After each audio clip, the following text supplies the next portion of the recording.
మొదటి రోజు ఓవరాల్ గా అనుకున్న అంచనాల కన్నా బెటర్ కలెక్షన్లతో దుమ్ము దుమారం లేపిన pan India sensation rebel star Prabhas నటించిన లేటెస్ట్ మూవీ రాజసాబ్ సినిమా రెండవ రోజు బాక్సాఫీస్ దగ్గర తెలుగు రాష్ట్రాల్లో మంచి జోరును చూపించగా మిగిలిన చోట్ల కలెక్షన్ల పరంగా కొంచెం డ్రాప్స్ అయితే సొంతం చేసుకుంది. మొత్తం మీద తెలుగు రాష్ట్రాల్లో సినిమా 13.17 కోట్ల దాకా షేర్ ను 19.8 కోట్ల రేంజ్ లో గ్రాస్ మార్క్ ను అందుకోగా వరల్డ్ వైడ్ గా సినిమా 20.97 కోట్ల దాకా షేర్ ను 35.75 కోట్ల రేంజ్ దాకా గ్రాస్ మార్క్ ను దక్కించుకుంది. టోటల్ గా 2 డేస్ కంప్లీట్ అయ్యే టైం కి వరల్డ్ వైడ్ గా సినిమా సాధించిన కలెక్షన్లను చూసుకుంటే నైజాం లో 22.48 కోట్లు, సీడెడ్ లో 7.3 కోట్లు, వైజాగ్ లో 7.09 కోట్లు, ఈస్ట్ లో 5.9 కోట్లు, వెస్ట్ లో 4.05 కోట్లు, గుంటూరులో 3.87 కోట్లు, కృష్ణాలో 3.83 కోట్లు, నెల్లూరులో 2.36 కోట్ల వరకు షేర్ అందుకున్న సినిమా తెలుగు రాష్ట్రాలలో 56.88 కోట్ల దాకా షేర్ ను 79.90 కోట్ల రేంజ్ లో గ్రాస్ ను అందుకుంది.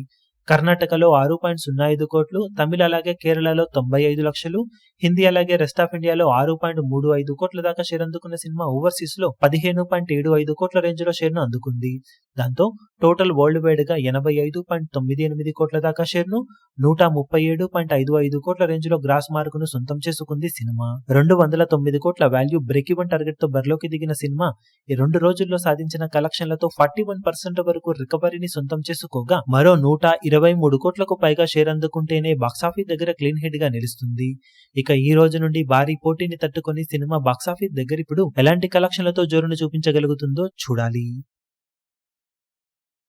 ఈ వీడియో మీకు నచ్చినట్లయితే లైక్ చేయండి, షేర్ చేయండి, ఛానల్ ను సబ్స్క్రైబ్ చేయడం మాత్రం మరవకండి. ఏ చిన్న అప్డేట్ ను మిస్ అవ్వకూడదు అనుకుంటే బెల్ ఐకాన్ ను ప్రెస్ చేయండి.